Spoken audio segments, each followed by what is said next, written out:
DT news live 24 ખબર તમે ચાહો। રાજકોટ જિલ્લાના ઉપલેટા શહેરમાં આજ રોજ સિક્કા ગ્રુપ દ્વારા દર વર્ષની જેમ આ વર્ષે પણ વિવિધ સ્ટેશનરીની ઇકો ફ્રેન્ડલી ગણપતિની સ્થાપના કરવામાં આવી। સિક્કા ગ્રુપ ઉપલેટા લગભગ 5 વર્ષોથી પર્યાવરણને ધ્યાને લઈ ગણપતિ ઉત્સવમાં ઇકો ફ્રેન્ડલી ગણેશજીની મૂર્તિની સ્થાપના કરવામાં આવી છે। આ ગણપતિની મૂર્તિ વિવિધ સ્ટેશનરીની વસ્તુઓ, પેન્સિલ, સંચો, ચેક રબર, કલર પેન તેમજ લીલોતરી ઘાસ જેવી ઉપયોગી વસ્તુઓનો ઉપયોગ કરી બનાવવામાં આવેલ। ગણપતિ બાપાની મૂર્તિમાં વપરાયેલ વસ્તુઓ ગરીબ વર્ગના શિક્ષક વિદ્યાર્થીઓને વિતરણ કરવામાં આવે છે, જેના માટે પણ સિક્કા ગ્રુપ દ્વારા વિવિધ સ્પર્ધાનું આયોજન કરી તે અવ્વલ આવતા બાળકોને ગિફ્ટ આપવામાં આવે છે।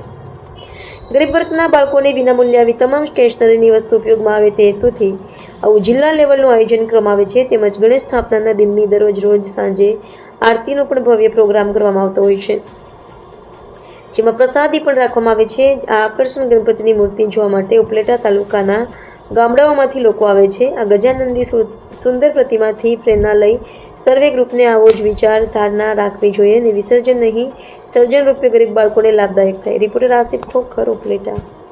મારું નામ નારાયણભાઈ વસરા છે અને હું લાંબા સમય ત્યાં અહીંયા દર્શન કરવા માટે થઈને આવું છું। આ ગણપતિ બાપા ઉપરથી એક નોંધ લીધા જેવી છે કે આપણે જે નેચરને નુકસાન ન થાય એના માટે થઈને આ education eco and friendly Ganapati Bappa છે। તો આમાં એજ્યુકેશનને લગતી તમામ આઇટમો, શાર્પનર, ઇરેઝર, પેન્સિલ અને કલર આ રીતે બધું છે। તો ખરેખર આમાંથી બીજા લોકોને પણ પ્રેરણા લેવી જોઈએ, કેમ કે આપણે જ્યારે ગણપતિ બાપા વિસર્જન જ્યારે કરીએ છીએ ખરેખર વિસર્જન કરવાના જ ન હોય।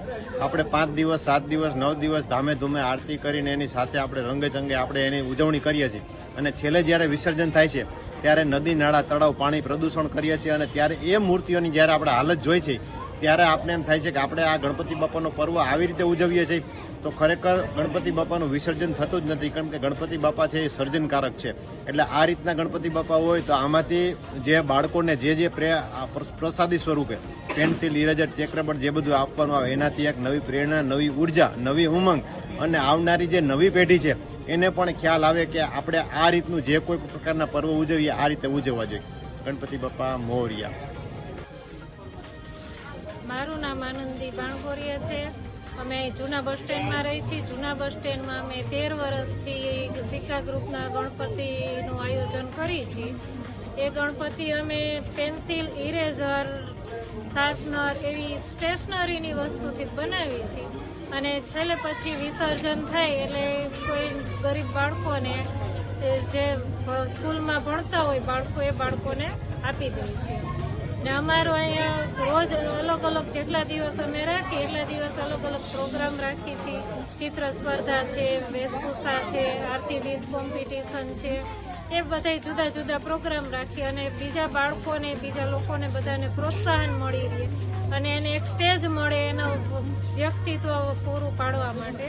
ડાન્સ સ્પર્ધા હોય તો એને એ એક્ટિવ થાય અને સ્ટેજ ઉપર આવતા શીખે બાળકો, એટલે બાળકોને લક્ષિત બધી પ્રવૃત્તિઓ અમે કરીએ છીએ।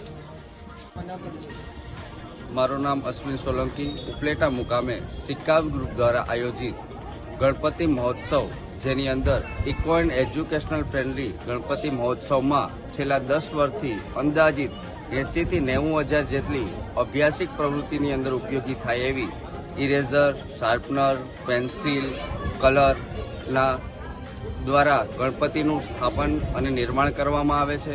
આ ગણપતિનું સર્જનકારી ગણપતિ તરીકે આપણે ઉપયોગમાં કરીએ છીએ, જેની અંદર વિસર્જન કરવામાં આવતું નથી। વિસર્જન કરવા માટે આપણે જે ગણપતિની અભ્યાસી પ્રવૃત્તિની અંદર ઉપયોગમાં લીધેલી વસ્તુઓ છે, સ્ટેશનરી આઇટમ છે, તેને આપણે સરકારી શાળાના વિવિધ સ્પર્ધાની અંદર ભાગ લીધેલા બાળકો તથા સરકારી શાળામાં ઉપયોગી થાય એવી વસ્તુઓને આપણે વિતરણ કરવામાં આવે છે। આવી રીતે આપણા ગણપતિ એ સર્જનકારી ગણપતિ છે, જેનું રાજ્ય લેવલે, જિલ્લા લેવલે પણ નોંધ લેવામાં આવી છે। વિવિધ સ્પર્ધાઓનું આયોજન કરવામાં આવે છે। આ સ્પર્ધાઓમાં વેશભૂષા સ્પર્ધા, ચિત્ર સ્પર્ધા, આરતી ડીશ સ્પર્ધા, જેના દ્વારા આપણે બાળકોને જે સ્ટેજ પૂરું પાડવામાં આવે છે, જે પોતાની અંદર જે સ્કિલ છે એને ડેવલપ કરવા માટેના પણ પ્રયત્નો કરવામાં આવે છે। આવી રીતે આ ગણપતિ છે એ એજ્યુકેશનલ અને પર્યાવરણને નુકસાન કરતા ન હોય એવી રીતે આ ગણપતિનું નામ આપણે eco and educational friendly Ganapati તરીકે સિક્કા ગ્રુપ દ્વારા જેનું આયોજન છેલ્લા 10 વર્ષથી કરીએ છીએ, જેની સમગ્ર આજુબાજુના વિસ્તારની અંદર, ગામડાઓની અંદર નોંધ લઈ અને ધર્મપ્રેમી જનતા દરરોજ તેની દર્શન કરવા માટે આવે છે, જેની સર્વેએ નોંધ લી છે. ગણપતિ બાપા મોરયા.